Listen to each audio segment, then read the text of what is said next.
Welcome to the Gen X Shift podcast, a show for Gen Xers who are navigating some pretty tough transitions and aren't sure how to move forward.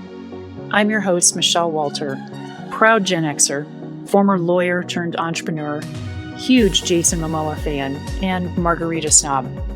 And I've navigated a lot of transitions in my life, from losing my mom suddenly to a heart attack to starting my own business. But I often did it all on my own because I was too stubborn to ask for help. Now I'm on a mission to give actionable strategies to other Gen Xers so that they can find the confidence, courage, and clarity they need to make a shift. So let's rock and roll. Hey, Gen Xers. Welcome to my first guest interview here on the Gen X Shift podcast.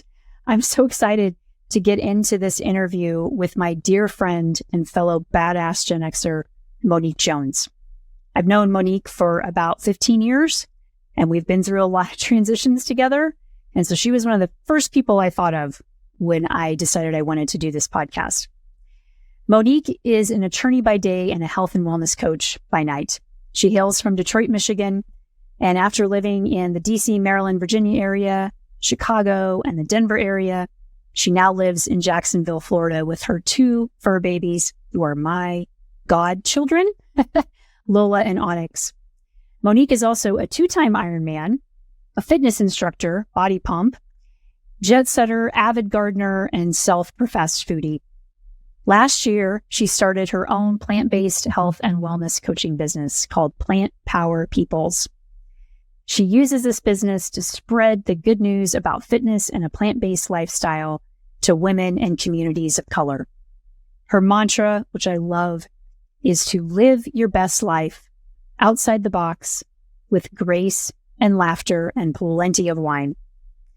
During this conversation, Monique discusses the impact of societal and cultural messaging on body image, especially as she was growing up, and how she carried that conditioning with her throughout life and how she turned it into gold for herself. She also highlights the importance of nutrition and fitness in communities of color, particularly in food deserts, which we talk about. And she shares her motivation for working with women in these communities and her own experiences and how she wants to take this into these communities to encourage a healthier lifestyle. Monique's story is really a testament to the power of self-acceptance and finding joy in physical activity. We talk about, in fact, the importance of finding enjoyment in a physical activity that you really like, one that you can develop a habit with. And we discuss the significance of prioritizing self-care, especially for women, and starting small so that you can build healthy habits. This conversation also delves into the benefits of a plant-based lifestyle. Don't worry, we're not trying to convert you. Listen with curiosity, see what you might learn. And Monique shares her journey to a whole food plant-based diet and the misconceptions surrounding it. She emphasizes the diverse world of fruits and vegetables. So when you're shopping in the grocery store, use the outside perimeter of the store. And she discusses the importance of taking small, incremental steps to make the shifts that you want to make in life so that you can embrace more physical well-being. I really hope that this conversation nourishes you in more ways than one and plants some seeds on how you can make important shifts in your physical well-being. So let's get into it. Hey, Monique. Welcome, and thank you for doing this with me. No problem. Thank you for inviting me and having me here. I'm excited. Of course, when I thought about doing this, I think as I told you, and knew that I wanted to have guests, you were the first person that came to mind because I thought, who better to have, especially when it comes to talking about physical fitness and adapting to our changing bodies as we move through our 40s and 50s than you. So I'm really excited to have you here. But before we jump in today, I want to welcome you back because you just got back from Brazil this past weekend, right? I did. Yeah, Brazil and Argentina. It was a 9-day trip. Oh, both? Yeah. I didn't realize you went to Argentina too. Yeah, Buenos Aires. It was awesome. I can't wait to go back. I love South America. I cannot wait. Well, and you went with another group of women, right? Yeah. So like the neighborhood that I live in, the community, there's a group of women and we're pretty close and we, meet out for happy hours and lunches. And and trips. So we planned a girls trip, and we each kind of like put our choice in the hat, and Argentina and Brazil won. So that was it. That's awesome. Yeah, it looked like y'all had a good time from the Instagram photos anyway. So Yeah. glad to have you back. I'm glad we could fit this in. And I'm so excited to have this conversation with you today. I know that there are a lot of topics of transition that you and I could talk about. Yes. And so hopefully this will just be the first of many conversations that we will have over the course of this podcast. I hope so too. So yeah, before we kind of dive into the topics we were going to go over today around physical fitness, I want to get your backstory, because one of the reasons that I wanted to start this podcast is that I feel for Gen Xers and for any generation really, that the time periods that we grew up in are really formative childhood years, what was going on in society and culture, where we grew up, the messaging that we were getting when we were growing up, all of those things do have an impact on us a lot of times unconsciously. Yeah. And so as we're getting older and as we're making transitions, I really want to get curious about the perspectives, the mindsets, the habits, the trauma, the conditioning that we're carrying with us, and that might be either holding us back or supporting us through these transitions. So I just kind of want to get curious about your background. So before I let you get into that, I kind of want to introduce our relationship because we've known each other now. What's the math? I think it was 2009. I came back to DOJ. I think so. Yeah. And I mean, I had heard about you from various people at DOJ, but I think we didn't officially. No, all good stuff. All good stuff. You're a legend. A legend. But yeah, I think around 2009. Yeah. So what's the math on that? Has that been 15 years? Is that right? Oh my gosh. Yeah. Wow. Yeah. So yeah, so for the listeners, I had started at the Department of Justice, left and went to a law firm for a few years, and came back. And by that time, Monique was there. And so we met, and it turns out that we were at the same time training for triathlons. And so we initially bonded over our triathlon misery. And this was, I think, before we both realized we'd signed up for the same Chicago Olympic triathlon. No, that was the DC, the Nations Triathlon. That was the one. Yeah. Yep. We signed it, and God knows why we thought it was a good idea to swim in the Potomac River. I know. We didn't give that much thought. No. That it's literally a sewer. They just lifted the restrictions for that day and said, yeah, y'all can swim in here. It's fine. Don't follow the water. I think I got like a skin infection after that race. You know, it was really gross. I remember on that swim, I kept bumping into sticks and just thinking, I'm just going to say it's a stick. I don't know what it is. I'm just going to pretend it's a stick. Look, you hope it was a stick. There was somebody there doing an advertisement for something. I don't remember what it was, like one of the triathlon magazines. There was actually a great picture. Well, as great of a picture as you can have as you're swimming, because it's not attractive. But there's a great picture of me swimming in the water that got put in an advertisement that I'll have to find it, and I'll pop it in the video here. Yeah, I remember you showing it to me. Yeah, it was great because like you're breathing and your arm is kind of up. It's really perfect. Good memory. Yeah, that's pretty cool. That's pretty cool. At least I looked like I knew what I was doing. Yeah, but then we did the Chicago Triathlon, not really together, but weren't we there? Weren't you at the Chicago one too? I was there as a spectator for a friend. And I saw you, and that's when I met your mom, because she was there cheering you on. But yeah, I didn't actually do the Chicago Triathlon. Yeah. Okay. I was thinking you did. Yeah. My mom sprained her ankle cheering for me during that triathlon. Oh. So I finished the race, and I come back, and it's my mom and my brother, and my mom's limping, and I'm like, what did you do? And she said, well, I stepped in a hole and sprained my ankle. God. I'm the one who did the triathlon, and you're the one that's limping. So anyway, so we bonded over triathlons, and then we also very quickly bonded over dogs. Oh, and yes. You had just adopted, I don't remember, when did you adopt Onyx? So, fortunately or unfortunately, depends on how you look at it. We got Onyx from a breeder. And that was 2010. Of course, I didn't really know any better. Definitely don't shop, adopt. That's where I am now. But back then, I wanted a Boston Terrier, so we went to a breeder. And that was 2010. And then I adopted Lola years later. I want to say it was 2013 or 14. Yeah. Yeah, that sounds about right. Yeah, so Onyx is a Boston Terrier, Mm-hmm. adorable as crap. And then Lola is a pit bull. And the reason we're laughing about that is because at the time, I had a dog that, I still had Addie at that time, I think. Yeah. When I got Lola, you had Winnie. Oh, I already had Winnie. Okay. Yeah. So my dog Winnie is a pit bull, or I'm just going to assume she's a pit bull because I don't want to know if she's not.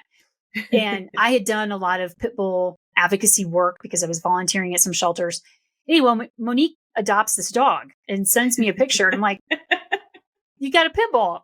And she lived in Maryland in a county that had a pit bull ban, right? Yeah. Yeah. And you're like, she's not a pit bull. I'm like, okay, all right. and then you tell the story about when you found out otherwise. Well, yeah, I mean, I had gone based on the your past experience of doing the DNA test on one of your prior dogs. It was Addie, I believe, right? Yeah. That you'd done the DNA test. And I said, oh, this is a good idea because people kept coming up to us and asking if Lola was a pit bull. And I was like, you know what? I need some protection for her just in case something goes down because the adoption agency told us she was American Bulldog. And so we do the test, send away, the kit and comes back. And she is 100% American Staffordshire Pit Bull Terrier. And I remember I was like, oh, we have to shred this evidence. The good attorney that you are, shred the evidence. Yeah, spoliation of evidence. Yeah, it was just crazy. But she's like the sunshine in my life. I mean, she's just amazing and so sweet. And like a dog. I mean, Onyx is like, prim and proper. But Lola's just like, I want to roll in the dirt. I want to be outside all day. I want to chew on bones. I mean, she's awesome. Yeah, they are both awesome. And I have to say, the rest of that story, when I'm sitting at work and I get the phone call from you saying, we just did the DNA test and guess what she is? And I'm like, told you. Yeah. Yeah. Told you called it. Yeah. But they are my god dogs. At least I assume they're still my god dogs, unless of course, you removed me from that title when you moved from Florida, just like you did for me as your emergency contact, so that I'm no longer your emergency contact because we don't live in the same state, which I get. But I'm still their godmama, right? Like, yes. Okay. Because I will beat out Florida in a heartbeat if anything happens with those dogs.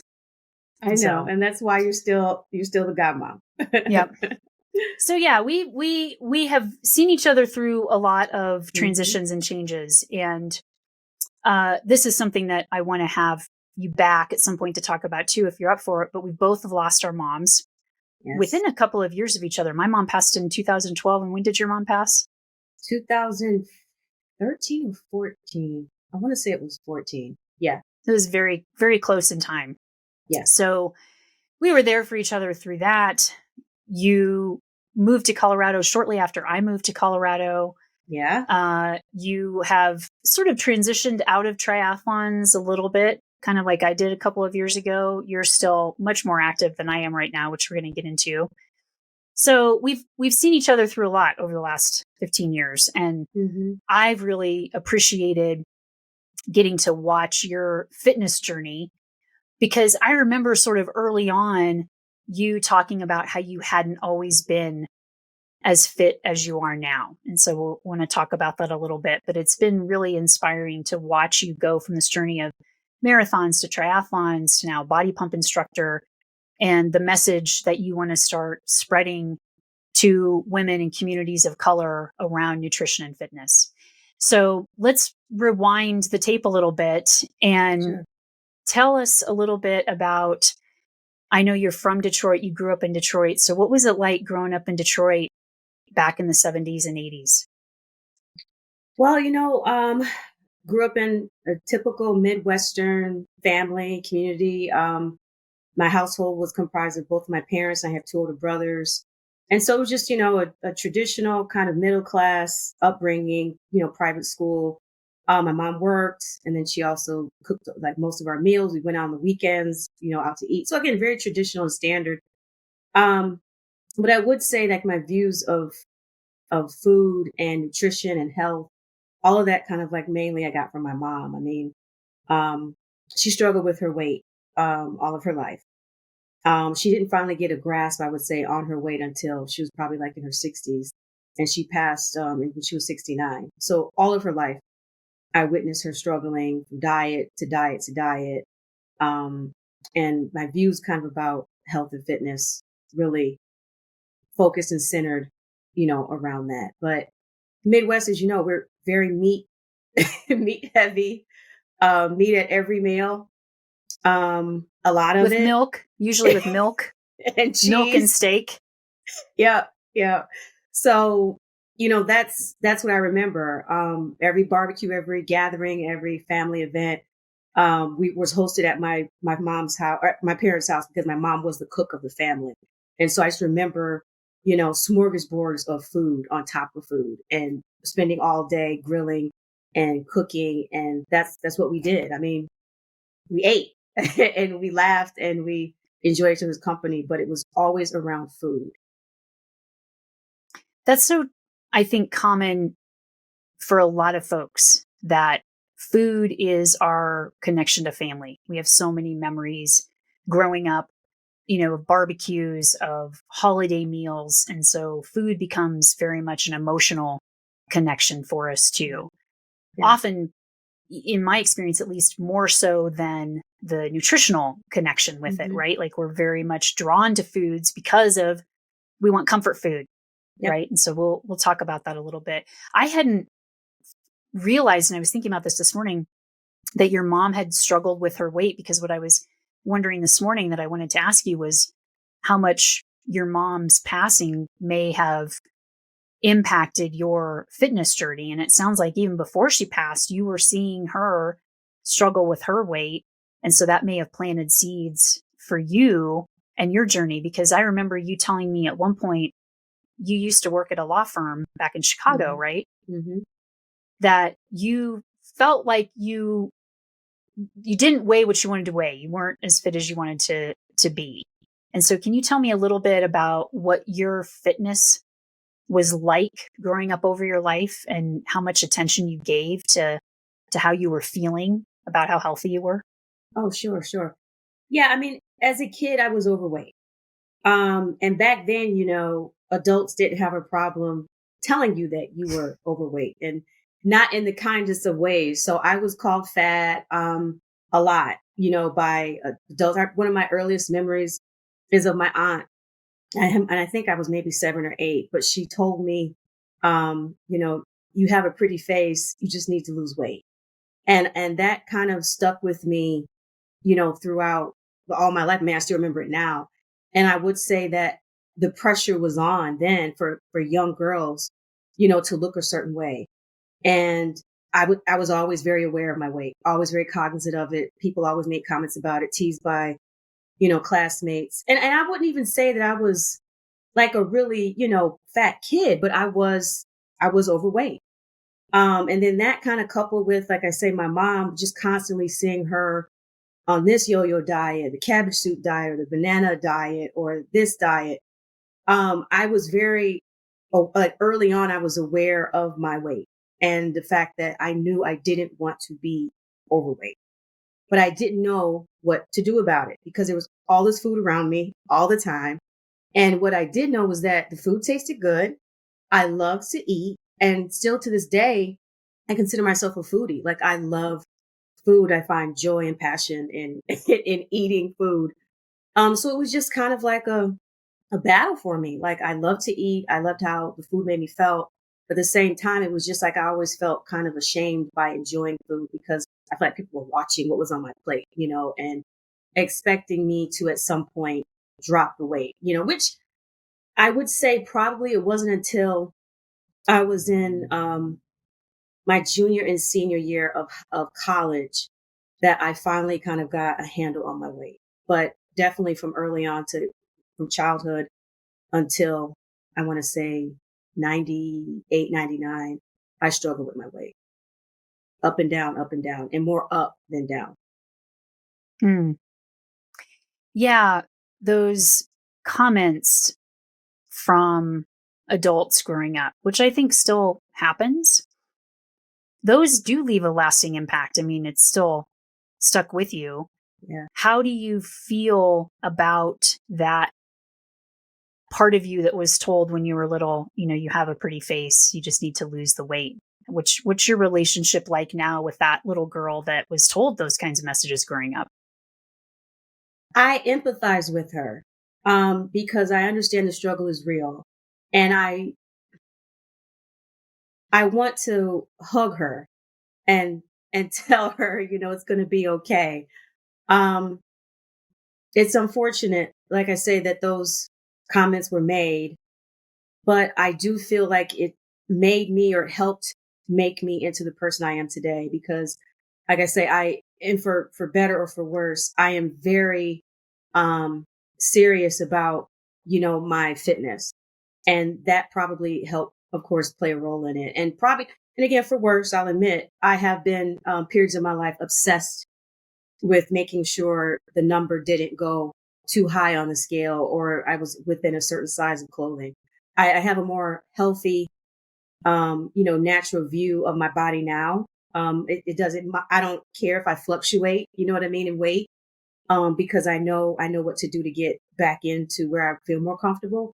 But it all helped make me who I am today. So for better, for worse, I take it for what it is. And I'm glad that I was able to, um, not go down into a dark place with that comment. It could have led to maybe a eating disorder or something like that, but it didn't, thank God. So, yeah. Yeah, it sounds like, which makes total sense, that for a while, maybe the pendulum swung to the opposite end when you were kind of obsessed with the weight. And now it's sort of coming back to center, and Yeah. finding what feels good for you Yes. as opposed to what others might think externally about how you look. Yes. Yes. I'm curious, do you think there's any difference with, and this will get into the topic we'll discuss in a moment about you wanting to work with women of color and in communities where there's food deserts. Do you think growing up in Black culture, issues around weight are different than maybe white culture experiences, issues or messaging around weight? Or is it all just kind of mixed in with the same toxic conditioning we get in the United States here about you got to be thin and look like Barbie and all of those kinds of messages? No, I think it's different. And I would say from my experience, I found that it's worse in communities of color because the notion is that, especially as a Black woman, you're supposed to be, big and beautiful. You're supposed to be full figured. And so I can recall losing too much weight, family members saying, wow, you need to eat. You've gone too far. And even when I was actually healthy and, fit and toned, the idea of muscles, working out with weights, is sometimes that view of, from a Black woman's perspective is, we don't necessarily want muscles, right? We want to be soft and fluffy for our man. So I think it's worse from that perspective. The food, a lot of people of color live in food deserts. They don't have access to the Whole Foods, the Trader Joe's, the quality produce. Um, and we're forced a lot of times to go to the local grocery store where the produce not only looks bad, but it's more expensive. So what's there though? There's the fast food that's notoriously placed in communities of color at a much higher rate than it is in more prominent, affluent areas. So I think you kind of get into a habit of you're not at home cooking. What you're doing is you're eating out. You're eating this for yourself and you're also feeding it to your families. And it's low quality, trash food, fast food that has little to no nutritional value. And we get caught up in this cycle. So like I say, I was lucky. I was blessed that my mom cooked most of our meals. Fridays, we would always wait for my dad to come home from work because he would take us out to whatever fast food place we wanted. But literally like it was once a week. And then we might go out for some place at a restaurant, a sit down restaurant Sundays after church. We did not grow up on fast food and junk food. And I really thank my parents for that and making sure that we had home cooked meals. It makes a huge difference. And so, like I said, I have empathy. I have compassion for, women, especially because I understand the issues of trying to fit in, working out, and also making time for yourself when you have to work and take care of kids and dogs and everything else. But yeah, that's my focus because, like I said, I've been there. I'm aware of what's involved, and I see that there's a need for people to see something different. To get an idea that I this is my condition now, this is my circumstance now, but it's not how it has to be. And I want to be able to help offer healthy, positive solutions. I think you're going to be such a tremendous voice that a lot of women of color and communities of color are going to be drawn to, because I think your story is common and compelling in terms of how you've navigated the weight issues and your feelings around your health as you've gotten older. And you said that it wasn't until like your college year that things really started shifting for you in terms of you wanting to get healthier. So tell me what it was about you that motivated you or allowed you to start making that shift for yourself. Sure.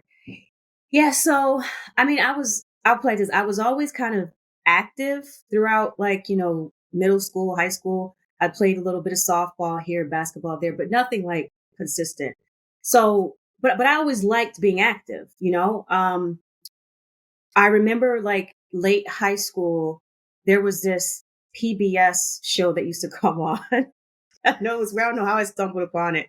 It must have been like during the summer, but it was on the morning and it would be these three women like in leotards. They would be matching leotards and they would be doing like aerobics. I know, right? This was so Gen X.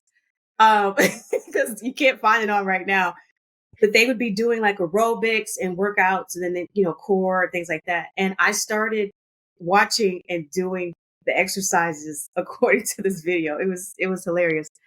And I started noticing changes, right? I mean, and so then I went away to college, and I'll never forget freshman year when I was at FAMU, there was a football player that was sweet on me.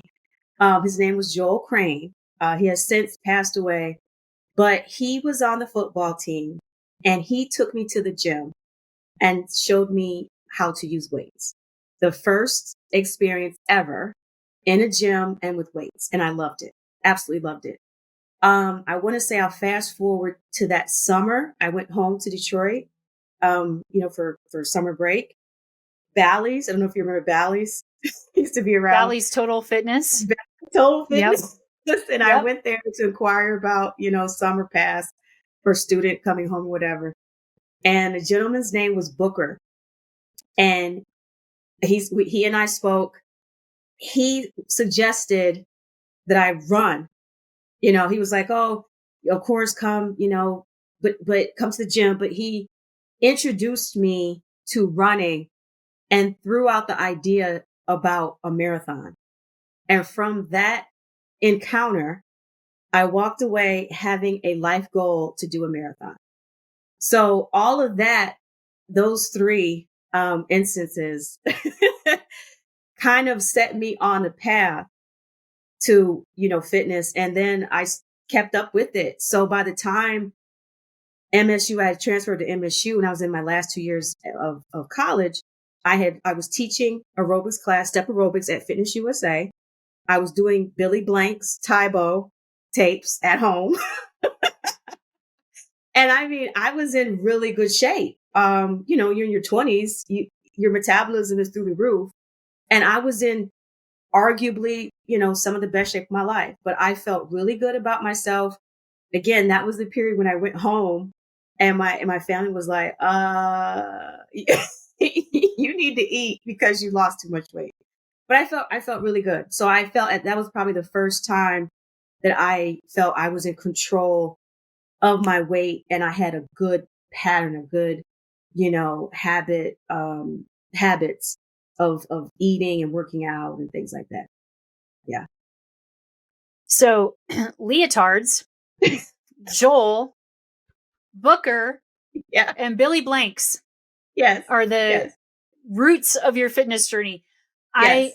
I loved Billy Blanks, still do. In fact, during COVID, you can actually, his videos are on YouTube or his website. I actually whipped out and did some Billy Blanks videos during COVID. I still love it. Still love it.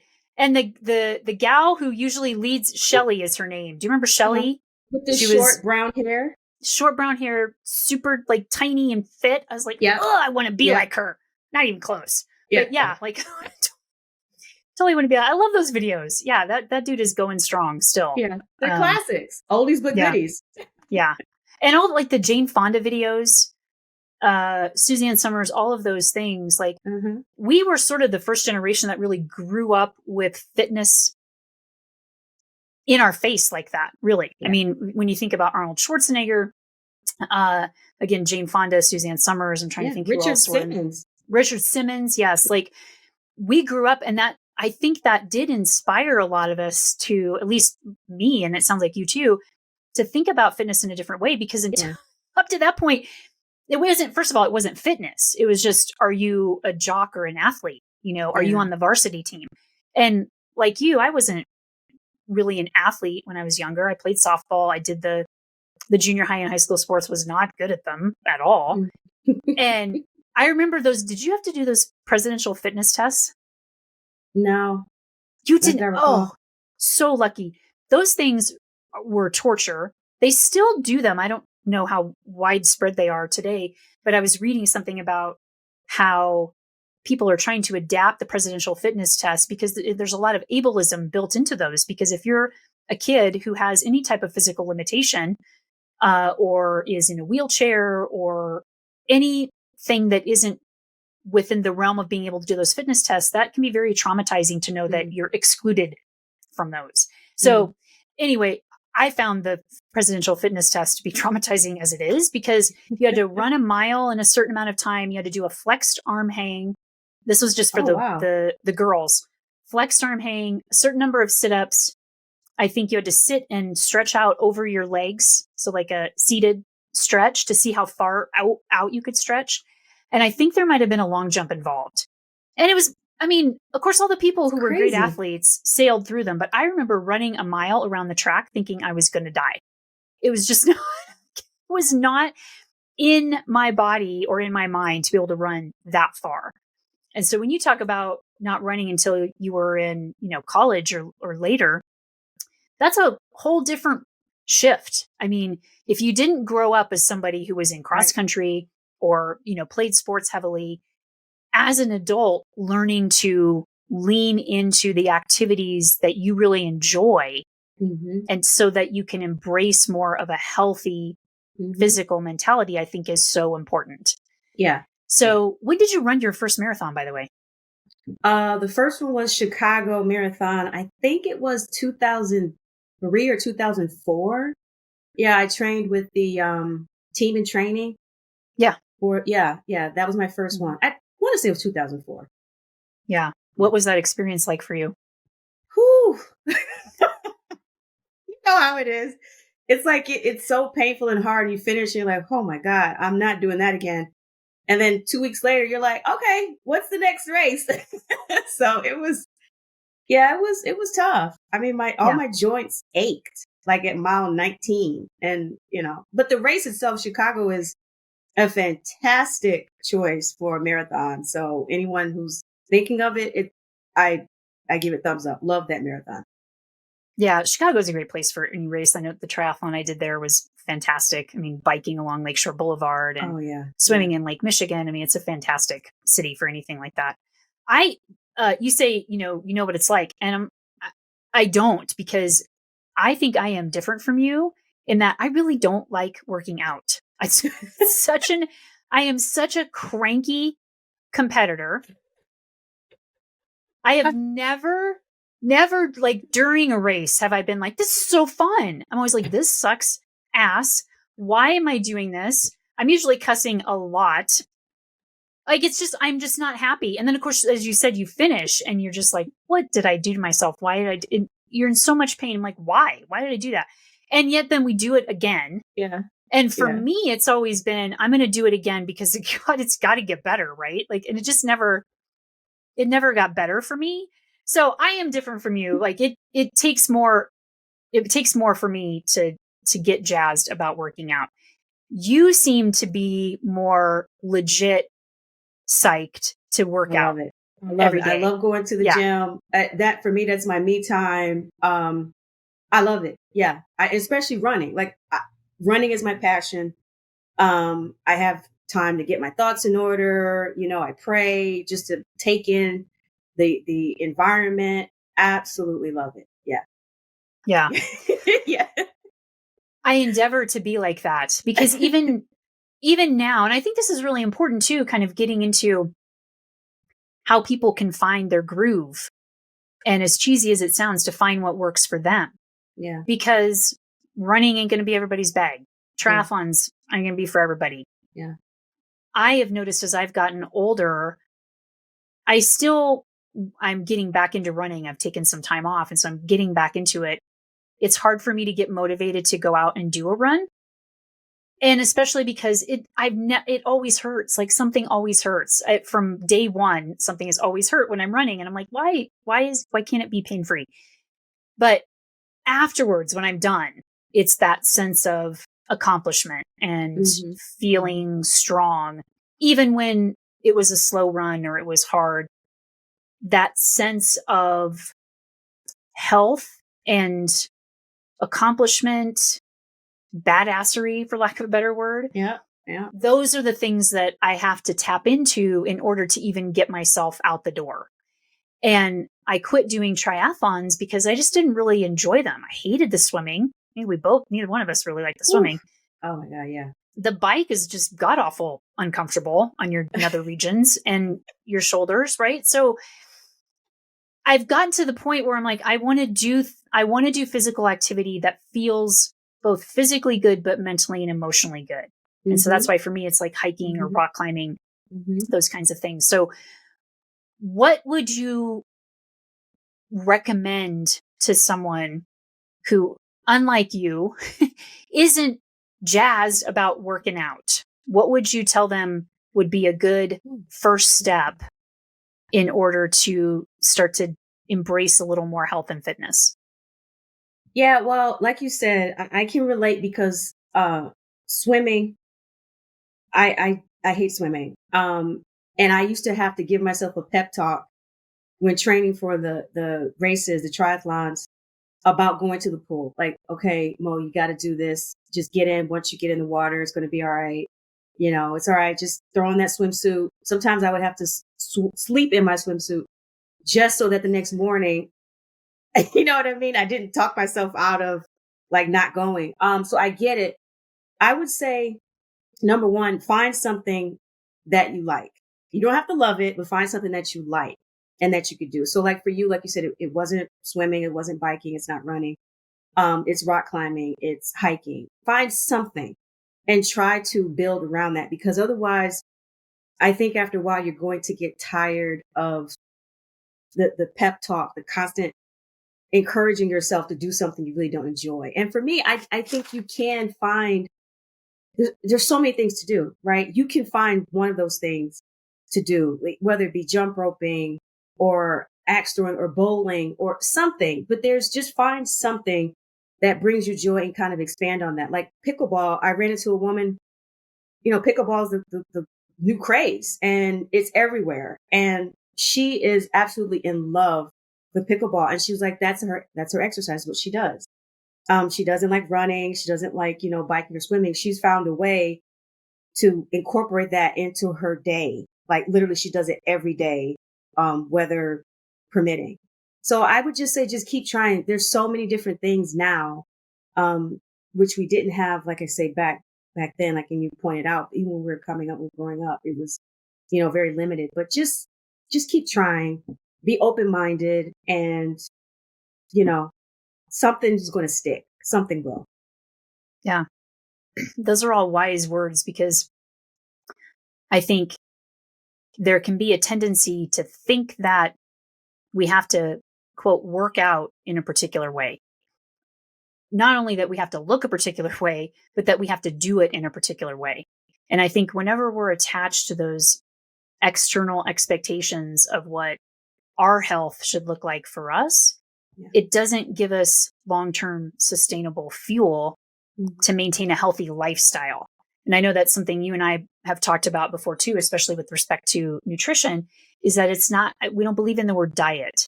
Yeah. It's about lifestyle. Yeah. And finding a healthy lifestyle for you. Yes. And I think just like with food, fitness, exercise, variety can play into that. And so finding variety in your fitness routine and not thinking that you have to go to the gym every day or every other day, or you have to run every day, like whatever it might be. I know for me, especially as I've gotten older, I really crave that variety. And so there's a ton of YouTube videos, in addition to Billy Blanks, but there's a ton of YouTube videos now and great content creators out there putting amazing, any kind of fitness video that you want, whether you want to train to climb a mountain or a marathon or body pump. So just as you said, I think your message is be curious and really find what is going to allow you to feel most excited. Maybe you won't feel 100% excited every day, but something that is going to at least allow you to want to put on your shoes or sleep in your swimming suit. I love that you did that. That's such a great habit formation, because it really is about that. Like, what's the one tiny step? And if it's, if you have to put your running shoes right by your bed in the morning so that you put those on instead of your slippers. Yeah. So building those kinds of habits with tiny little steps that encourage you to do those workouts.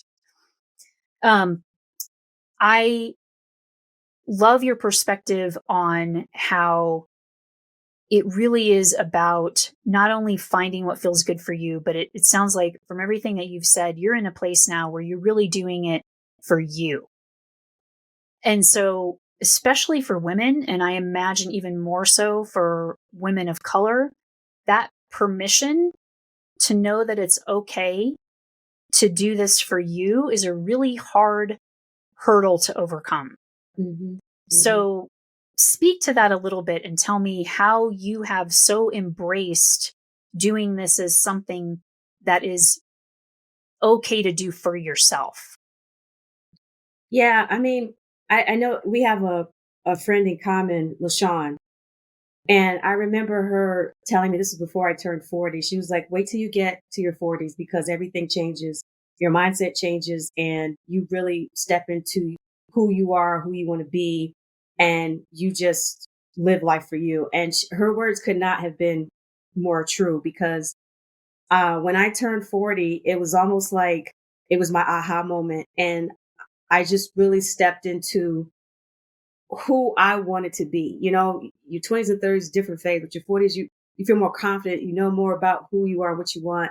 And to some extent, you kind of stop caring what other people think, and you don't kind of give up, So that's where I am. Took a while for me to get here, but I'm here and I'm very happy about that. But yeah, I really feel like as women, we have so many responsibilities and so many burdens, and we are doing for everyone else. And we always put ourselves last. And we have to stop and we have to put ourselves forward and first, because without us, we can't help anybody else if we're not good. So I really felt like, I was at a place in my life where I had been talking about doing these things for so long. And I was like, you know what, Mo, as the saying goes, you either shit or get off the pot. And I was like, it was time for me to really step forward and do these things. And I just feel like this is for me. Like, I love where I am right now. And I just wish so many other women were given permission to do it. And I really want to be that voice to say to people, yeah, do it. Now's the time, not tomorrow, not 2 months from now, not next year. Now, if you want something, go after it. And I will say, we're having this conversation, you've been extremely helpful and monumental in helping me get to that. I mean, the conversations we used to have in Colorado were some pretty deep conversation. I wish we'd recorded those. I know. I know. But yeah, I mean, I will say like at some point you have to put yourself first and as a priority because it's your life. And I really don't want to be on my deathbed with any regrets. I want to be able to leave this earth and just say, you know what? I have done everything I wanted to do and it's time to go. So that's kind of where I am. Ugh. Yeah, there's a lot going through my mind as I'm listening to you say that. First of all, that you're just such a great example of how doing something for yourself actually allows you to show up in a more fulsome way for other people. Because by you going on this health journey that you've been on, you are now positioning yourself to be that voice and that support system for other women and communities of color. And that wouldn't have happened if you had continued to listen to the external messages of family and society, if you had deprioritized yourself at the expense of your demanding attorney life. And so I think you're such a great example of that. And I can also imagine that there may be some women out there saying, well, that's great for you, Mo and Michelle. You don't have kids.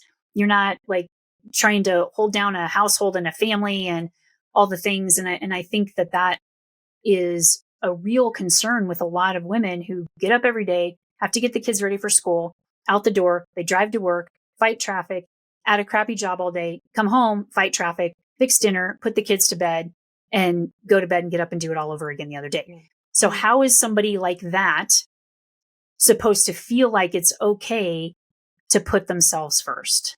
Do you have any thoughts on that? Yeah, I mean, I'll say, yeah, I don't have any human kids. You know, I have my 2 fur babies, which are always a handful.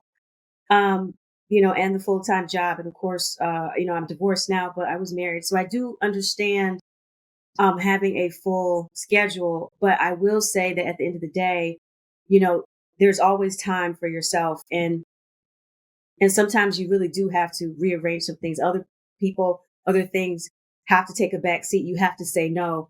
But what I find most helpful is, and everybody's not a morning person, but making use of mornings. I mean, I find that time is so quiet. Most people are asleep. Less interruptions. So if you're trying to squeeze in a workout or meal prep or prayer time, meditation or work, whatever it is, try to do it in the morning because it's less likely that you're going to be interrupted by work, by kids, by the husband, by anything else. So I know people say, oh, I already get up at 6. Okay. Now get up at 5:30. Incremental changes, as you pointed out, can really help. Sometimes it's just 15 minutes. If that's all you have, get up 15 minutes, jump rope, 15 minutes, take a walk around the block, 15 minutes, sit in a corner and meditate, but something that you can call your own for that time of the day. It makes a huge difference because otherwise I think we just like to get caught up in this constant cycle of I am last, I am overlooking my own needs. And over time, that is going to add up. And, again, what good is it to your kids, to your husband, to your job, if you're never able to show up and be authentically or fully you? You're just a version of yourself because you're walking around on fumes. So I would say that take use of your mornings. I also would say, and it's kind of related but different. And women, we are good at multitasking and organizing, but be really, really good at organizing.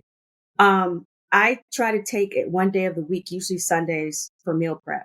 So if you're going to the grocery store, you get all your stuff, meal prep on Sundays. That way, throughout the rest of the week, it's quick and easy to grab things. And that way you're not making last minute rash, bad decisions because you don't have time.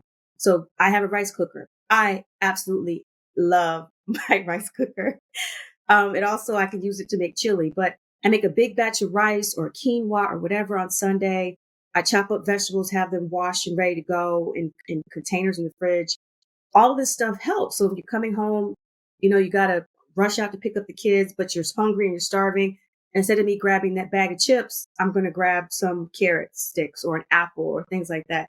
So it's just little things, that you could do to help, again, to make time for yourself so that you're not draining the battery, unnecessarily. So. Right. And then beating yourself up because of the choices that you made in the moment when you were rushed for time Yes. and couldn't find something healthier to eat because you didn't have the time to make it. Right. And so I think that message of little changes is so important. And maybe for somebody who gets up at 6 now, if 5:30 isn't doable, get up at 5:55. Yeah. I think a lot of times when I talk to people, they have these notions of, well, I have to work out for 20 minutes. That's what they say, whoever the hell they are, that I have to work out for 20 minutes. And I'm like, no, you don't. It's about adding it up over the day. So if you get up 5 minutes earlier and do some jumping jacks or push-ups or sit-ups or something like that, and then on your lunch break, maybe take another 5 minutes. And then when you come home, another 5 or 10 minutes, those things add up. They do. As just like you were saying, like the meal prep and being able to have things readily available that you can just grab on the go. And yeah, you're spending time on a Sunday that maybe you'd rather spend doing something else, or you got to go to your kids' soccer games on Sunday, whatever it might be. But I think the message here is that to start very, very small, very, very small. Yep. With whatever you can do. And you don't have to do it all at once. Maybe just start with getting up 5 minutes earlier. Worry about meal prep down the road. Get up 5 minutes earlier, because those little actions snowball and can create momentum. Yes. Yeah. Yeah. Because I think if you add those in, you start to feel, oh my God, I feel better. Or that was great that I meditated this morning, or I prayed this morning, or I walked for lunch today. You really start noticing the changes, and you're like, oh, this feels great. Let me continue. And then over time, like you have a habit now. You're exercising over lunch, or you're getting up early, in the morning to do whatever. So like I said, and I agree wholeheartedly, it's some of these things you start off small and you really don't think it makes a difference. But over time, you're like, if you don't do it, then you're really going to miss it. So I say, do whatever you can, whenever you can, wherever you can. Yeah. Perfect. Do whatever you can, wherever you can, whenever you can. Yeah. Let's shift a little bit to nutrition, because we've talked about it a little bit, but we've been on a similar plant-based journey too over the last 15 years. I first went vegetarian while I was working at the law firm, and I think that was maybe in 2006. Oh, I didn't know it was that late. I thought it was so much earlier. Okay. No. It was, I think, around 2006, and then was vegetarian for a year, and then became a vegan, I think around, maybe it was 2007, 2008. I honestly lost track.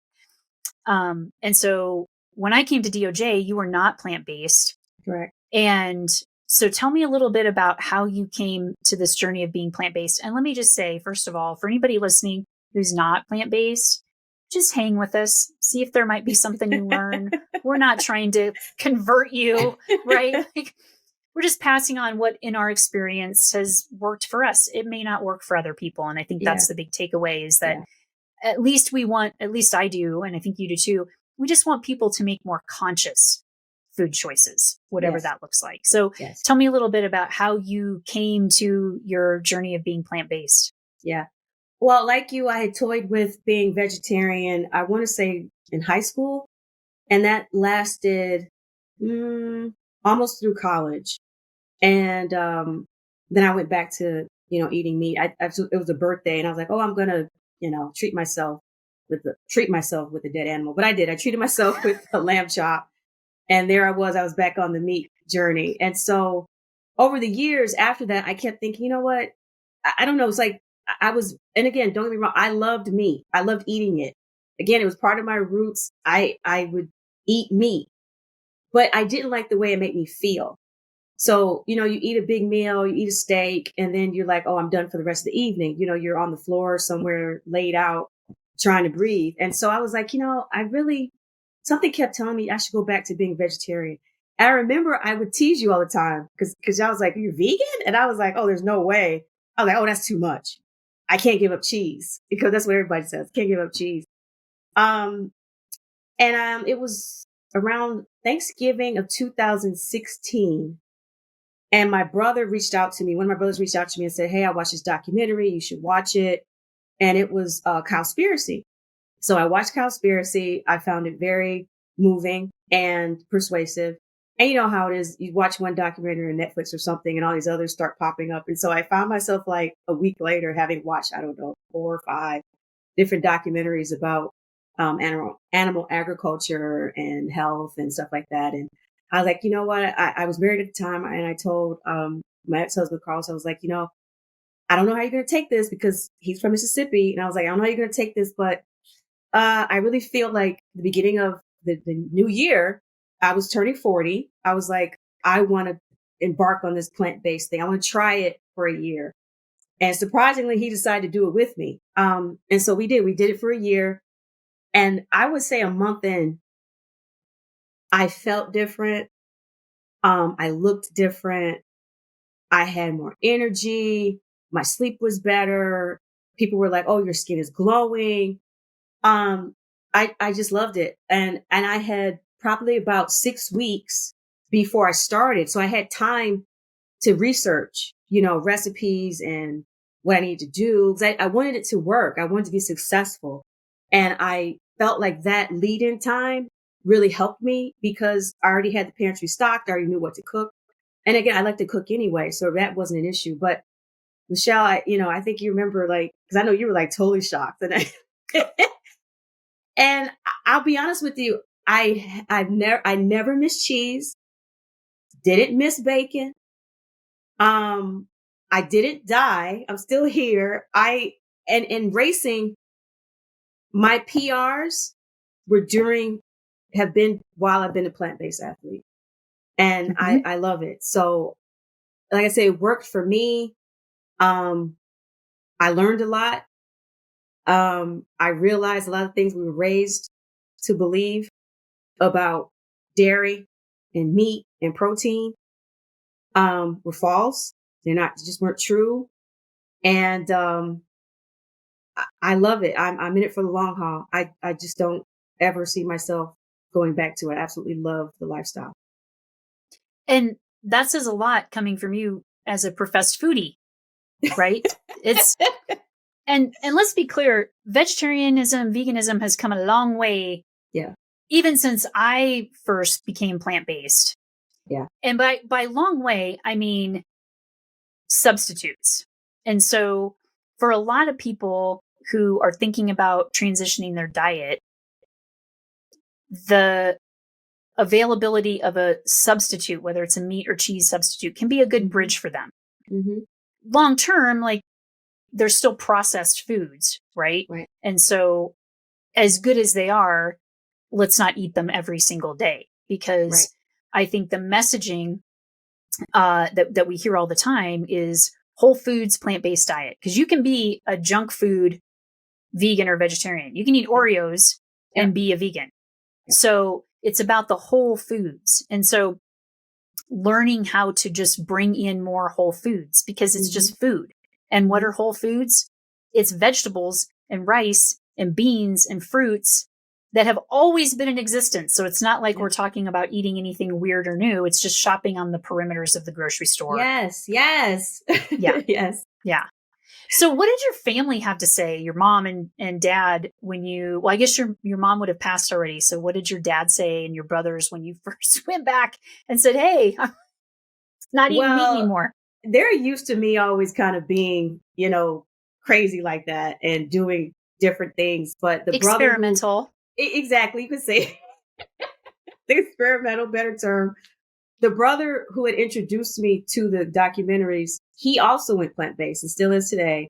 The other brother, he's tried the Beyond, the alternative, like meat alternative, or those products, and he's enjoyed them. He said they taste really good. My dad was as supportive as he could be. I think he just had more questions than anything else. And so when I went home, he was like, I don't even know what to cook for you anymore. Like, what can you eat? So we went through that thing, and I was, but for the most part, some of my family members though were very curious, and I sent them cookbooks, plant-based by plant-based cooks and chefs. So, they were very accommodating. When we had family gatherings, there would be a couple of dishes for me to eat and things like that, and things that if I prepared something, they would try it. So, yeah, I mean, as you said, I think people get confused when they hear whole food plant-based diet or even vegan, because they're just like, what is it? What do you eat? I've had people ask me, well, what is it you eat? I eat everything except meat and dairy. That's a whole world of food. That's all the grains, all the vegetables. And yeah, I am a foodie. I love to eat. And I will tell you, some of the best food that I have tasted has been plant-based. It's been at a plant-based restaurant, the 10-course meal here, the 7-course there, or even some place where they had the best vegan mac and cheese. Like, it's ridiculous that a lot of times people think if you don't have beef or chicken or pork, on your plate, you're missing out, or cheese. But I make my own cheese with cashews. I made vegan Parmesan the other day. So delicious. Parmesan, like the grated Parmesan, the shredded Parmesan you put on pasta. So delicious. As you know, when you go to the grocery store, a lot of the regular Parmesan is wood chippings. So they put that in there. But I at home made my own plant-based Parmesan cheese, and it was delicious. So if you just stick and I love that you said that, the perimeters of the store, that's where all the good stuff is. The stuff that you don't have to take out of a bag or a wrapper. The world of fruits and vegetables is so diverse, so varied. If you get out there, I mean, I'm still trying new fruits and vegetables today. I just had a star fruit the other day at a farmer's market. It was delicious.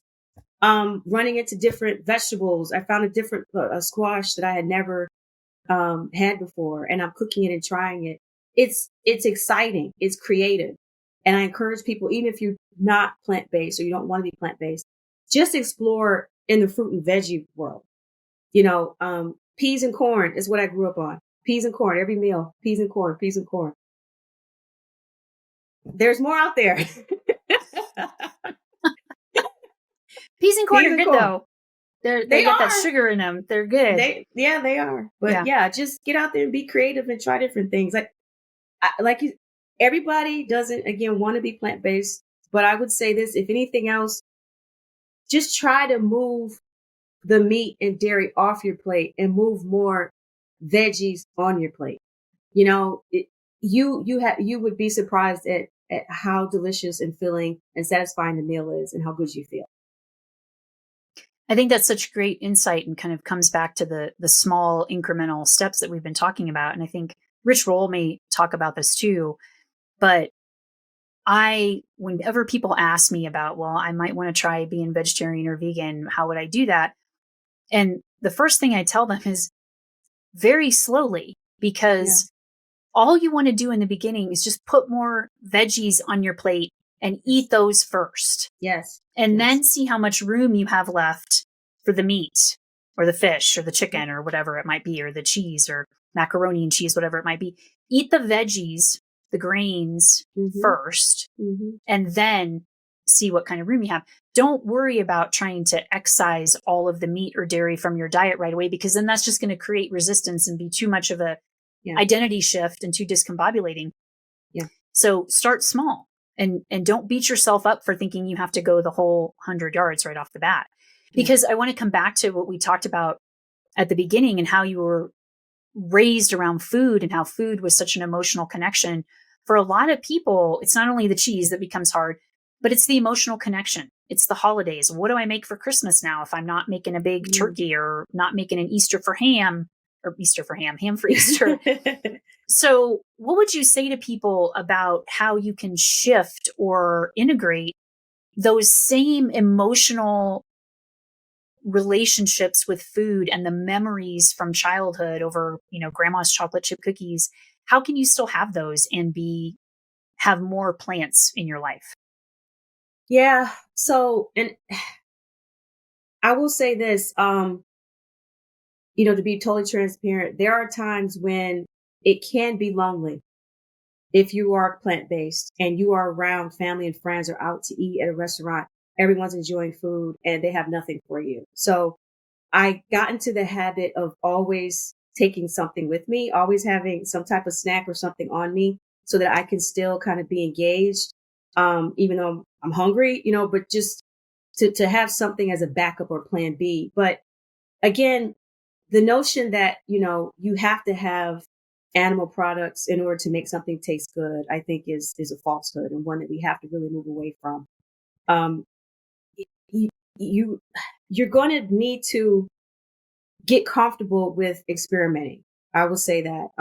As you pointed out, you can go to the grocery store and find so many plant-based alternatives, cinnamon rolls, biscuits, chocolate chip cookies, ice cream, all kinds of things now, eggs, anything you want, you can get it, the plant-based version of it. So there's that. But if you want maybe to take a stab at it yourself or maybe a less processed version, you can just find a recipe and experiment at home and come out with equal or better results. So I would just say, just kind of get in the kitchen and have some staples, some plant-based staples, and just start, creating things. And you'd be surprised at what you come up with. I mean, since I went plant-based in 2017, what is that, 7 years ago, I can count on one hand how many meals, or experiments went awry that I had to just like throw it away or just like, I can't eat this. Something it's usually good or edible to some degree. You know what I mean? So I would just say that, and maybe like in terms of it, so it's kind of hard to say this, but like the emotional connection for me, I had to think and separate it from necessarily the food, but the event, right? So if it's Thanksgiving, it's not about the turkey and the dressing. It's about being there with family and the laughter and catching up and talking and the games and things like that. So the turkey is there and it's great. You have something to snack on while you're engaging with your family, but it's really not about the turkey. So I can enjoy Thanksgiving with, and I know this sounds crazy to some people, but a tofu bowl with a veggie bowl, with salad, with rice and, whatever. That's what it's really about for me. Not about, oh, there's no Thanksgiving if there's no turkey on the table. No, it's really no Thanksgiving if I'm not with my family or loved ones or anything like that. And just say that the food is there. That's secondary. Primary is the gathering, whether, be Thanksgiving or graduation or birthday or whatever. And I know that's a shift that comes over time for some people. But it was one that I'm happy to say I am there now, but it did take some work. And again, I still love food. But the event and the emotional connection for me, I just took it and placed it on that event, and the food is secondary for me. So I'm still able to enjoy those outings with or without the food. That's really beautiful because quite honestly, when we think about it, the notions that we have around holidays, it's all marketing. Yeah. It's like we've been told what you're supposed to eat at these gatherings. And when we're talking about it, it kind of comes back to what we were talking about earlier in terms of putting yourself first. We really want to start to question a lot of the messages that we've gotten all of our life, whether it's messages from relatives that you're too fat or messages about what we're supposed to be eating at big holiday functions or family functions, or what our fitness journey, our health journey, quote, should look like for us. We want to start questioning all of those things so that we can find what feels most aligned for us. Yes. And that might require at a family gathering because I still get this all the time. I've been vegan now for, I don't know what the math is, a long time. And my relatives in jest back in Nebraska still give me a hard time. I don't care. It doesn't bother me. Yeah. And I'm also more than comfortable to pipe up and say, this is important for me because.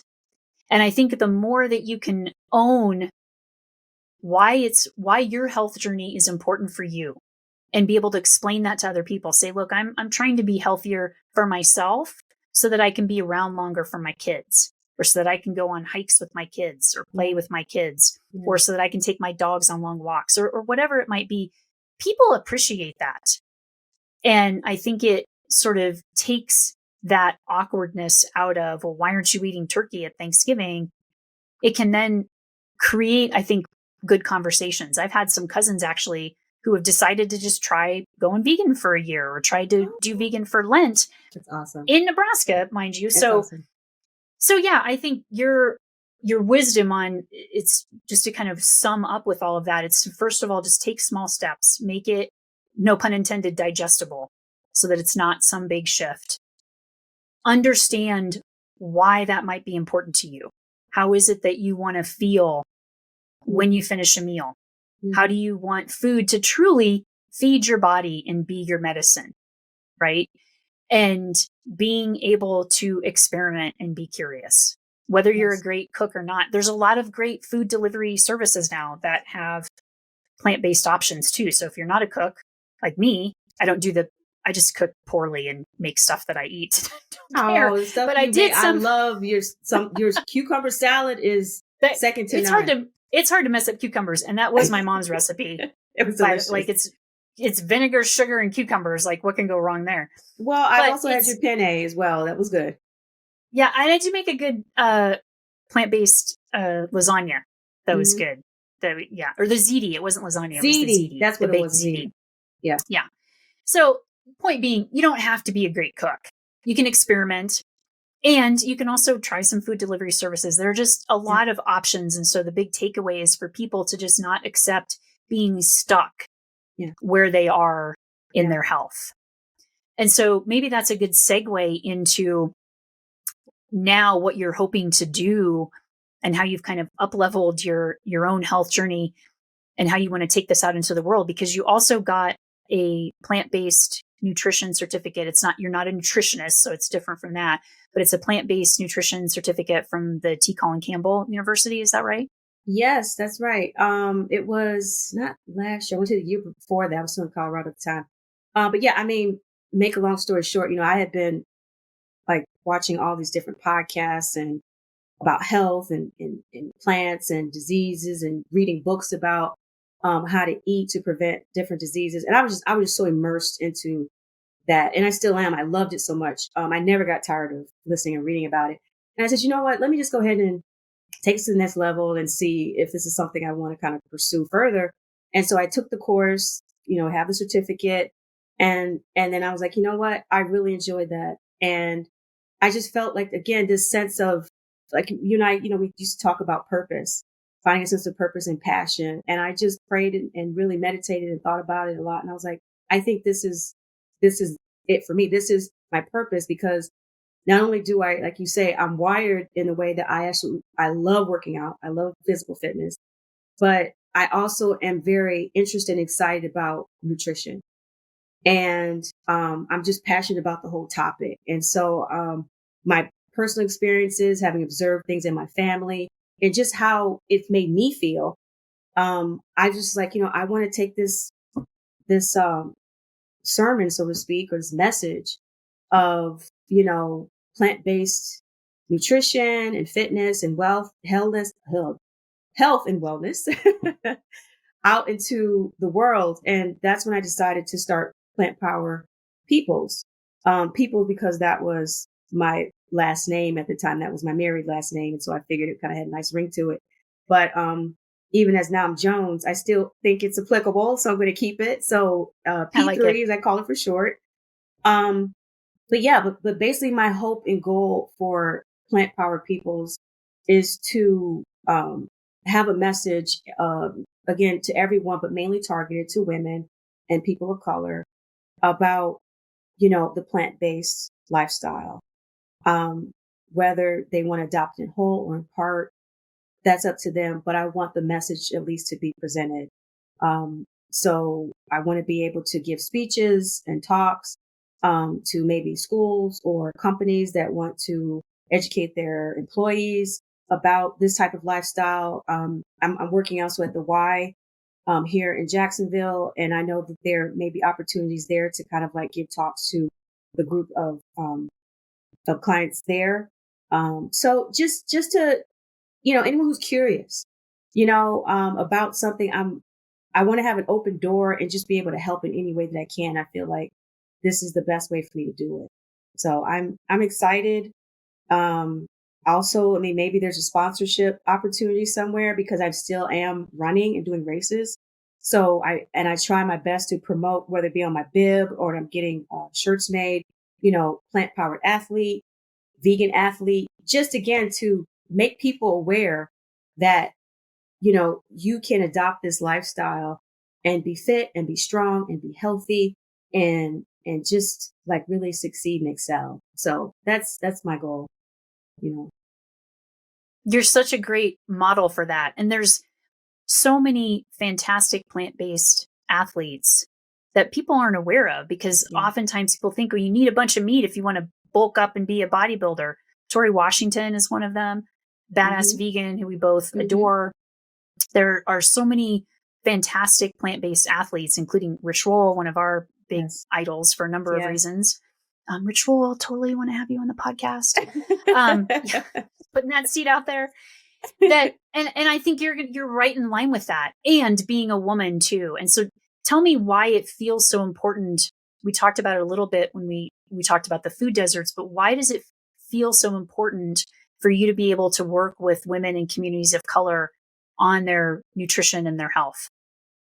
Yeah, I mean, just from conversations, again, my personal experiences and also conversations I've had with other women of color, we have a lot of issues with trying to maintain, fitness. We have to deal with our hair. A lot of us don't have natural hair, and so we go to the gym and we sweat it out, and then we have to deal with trying to straighten it back or put it in some type of manner to go to work and things like that. So it's just it's a lot there. There's also a lot of, I believe, antiquated notions about Black women's bodies, about, again, they should be full figured, curvy, vivacious. For me to be lean and more, on the thinner side, and to have muscles, right? I've had a lot of women come to me and say, you have great arms, but, what can I do? I don't want my muscles to show. I don't want to be muscular. And I'm like, what is it that we fear about muscles? Muscles can be sexy. Muscles can be feminine. This notion that only guys can have muscles or something we need to move away from that. So I feel like there's just a lot of taboos and stereotypes, about, Black women that hopefully I can help, to move us out of. So like I said, I can empathize and sympathize with some, but I really do hope to be able to target that audience and just try to give them a different perspective, and show, again, the people who want to, like, look, you could do this. We could do this together. It's possible. You just, have to get out there and try it. Yeah. Yeah. And on the nutrition end of things too, there are a lot of hurdles, and I'm thinking particularly the Black community, to overcome in terms of nutrition messaging and habits. And again, back to the emotional attachment around food. And there are some fantastic plant-based chefs and restaurants and cooking that are trying to embrace, and especially with respect to Southern cuisine, trying to embrace the roots of those and make them plant-based so that there is still kind of that comfort food that's available. And it's a little more healthy. Sometimes it's still processed, but you have some fantastic plant-based chefs out there making some gorgeous cuisine from scratch. That is that full-on Southern cuisine, Jamaican cuisine. There was a restaurant in DC that had fabulous, like, home style. Oh, I can't think of what it was called. They had just deep South, like, home style vegan food. And it was so good, such good comfort food. And so all of that's to say is that, again, it's about getting curious about these messages that have been forced upon cultures and women in particular about what their health looks like and what food nutrition looks like for them. And so it sounds like you're really wanting to spread the message, spread the sermon, the gospel of getting back to our true roots, which are whole foods. Those are our true roots. Yeah. Not the processed stuff. It's the whole foods. Yeah. Yeah. And I think that's great. And I'll just say, just to drop a footnote on that point, you like the soul food thing, as you know, is very prevalent in the Black community, and, the notion of, eating the entire pig and all that kind of thing. So you're right, that is a misconception. That is not that soul food was kind of like thrust upon us here, as slaves, and we kind of took it and ran with it. But if you go to Africa, a lot of the countries in Africa, the roots are vegetables. They have very little meat, if any at all, but it's really a vegetable forward, plant forward type of culture. And I think a lot of us forget that, because we think that, oh, we have to eat this. This is part of our culture and part of our history.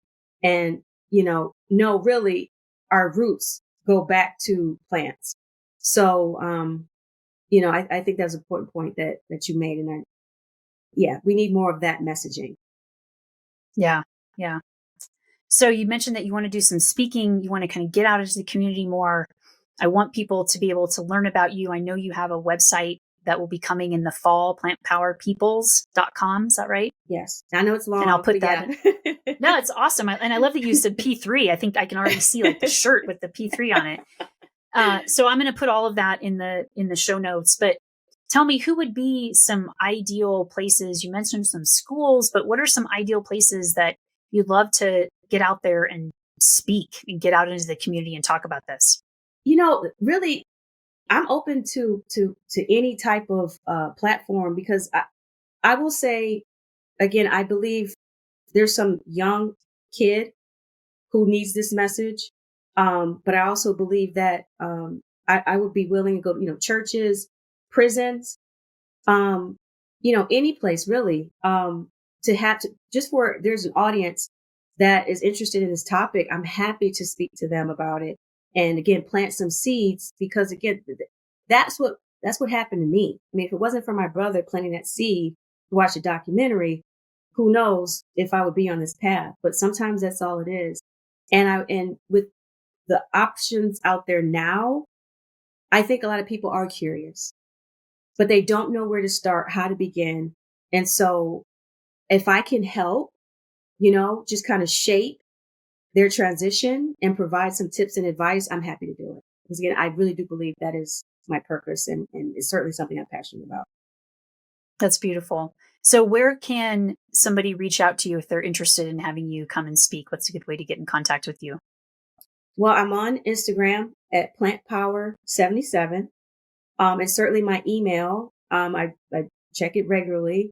It's plantpowerpeoples, I know it's so long, at gmail.com.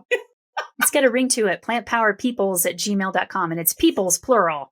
Like, let's remember, and I'll put all of that in the show notes again, so folks can link to that. Yeah. Yeah. Everybody can find you at plantpower77 on Instagram and Facebook. Are you at plantpower77? I'm not on Facebook. No, okay. Good for you. It's too much. It's too much. Do you think you might start a YouTube channel at some point? I hope to. I really do. Like I said, I'm on there all the time watching everybody else's podcast. So why not, create my own?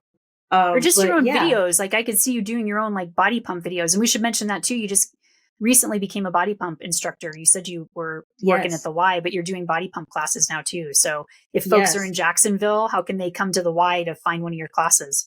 Yeah, well, I'm at the YMCA it's the Brooks location in Jacksonville. But I teach there every Wednesday at 11:30. It's an hour-long body pump class, and that's an hour of strength toning and training every major muscle group. So it's totally fun. The music is great. We just have a really great time, but you're going to get a really good workout. So please come by. If you're ever in town, come by. When I finally come down there, when you and I drive down there at some point, we're going to come to a class. So okay, I'm going to have you front row center. I promise. I will be there with my white girl butt, which by the way, I do want to tell the story quick of, I mean, talk about just differences in like white and black culture. When you were still living here in Colorado and it was during COVID, you know what I'm going to say. I know. We went out to lunch.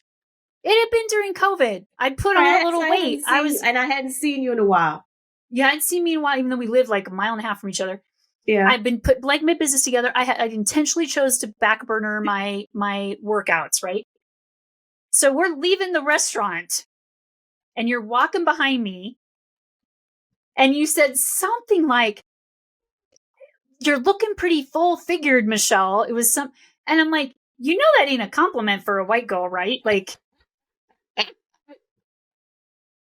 yeah, I know. We had this discussion. Yeah, I know. I do. I own it. I'm sorry. We talked about it. But again, I did mean it as a compliment, you know, because I think you're wearing some leggings or something. So I was like, oh, look at Michelle.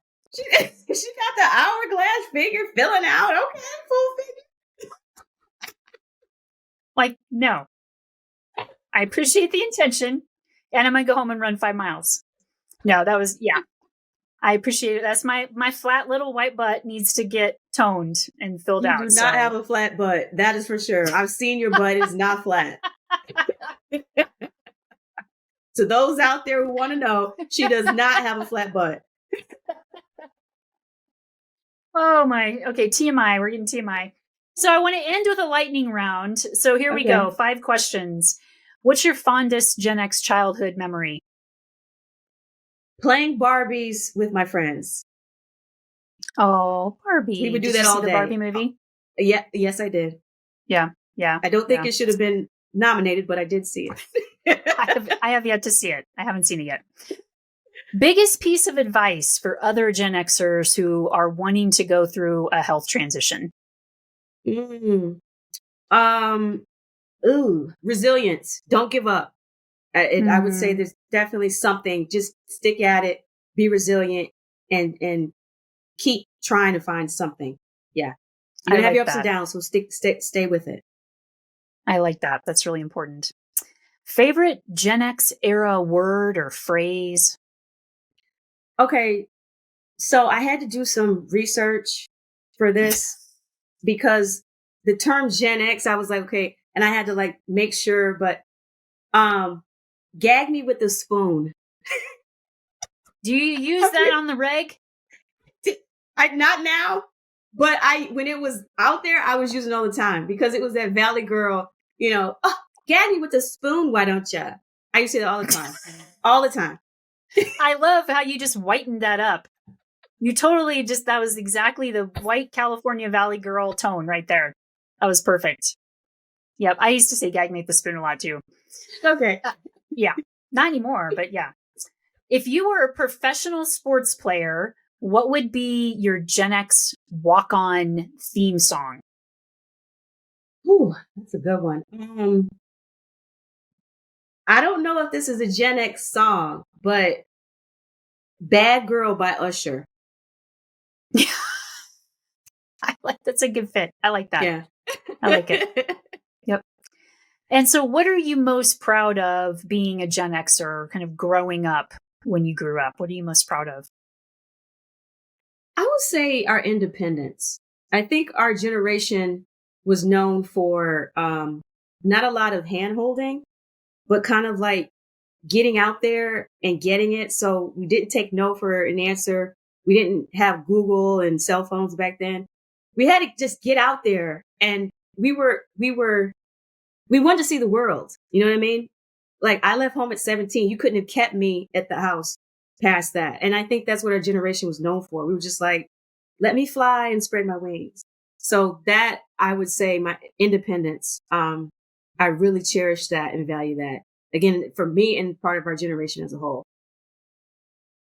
I can see that for you. And you're such a great example of that again, and how you are truly flying and spreading your wings. I think that's a great note to end on. So I so appreciate you and spending this time with me, and am so grateful for all the work that not only you're doing right now and that you have done, how you've inspired me, how you've inspired those around us. We have friends that are inspired by you, but just the work that you're going to continue to do in the world. And I just really hope that your message gets out there so that you can have that kind of impact that you want to have with women and communities of color. And I'll make sure all of your info is in the show notes so folks know where to find you.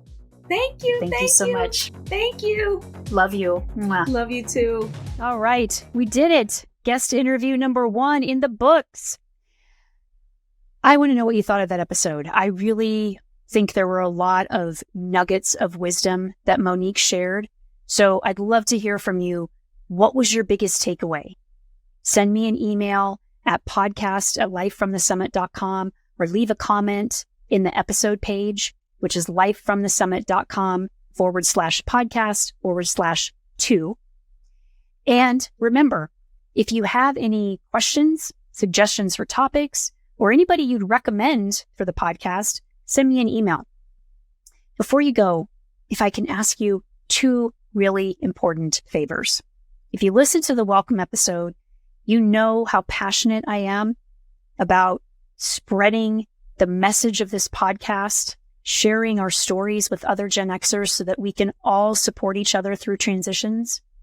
So could you please, first of all, rate and review the podcast on whatever platform you're listening. This helps bump it up in the algorithms that we have to deal with so that more people can see it. And the second thing, please just share this episode with one person and ask them to share it with one person. If everybody does that, this podcast will get out into the world. I so appreciate you joining us for this ride today. And remember, you can make whatever shifts and transitions that you need to in your life. It's just going to take some support, some knowledge, some practices and teachings. And that's what I'm here to pass on. So until next time, stay gold, Gen Xers.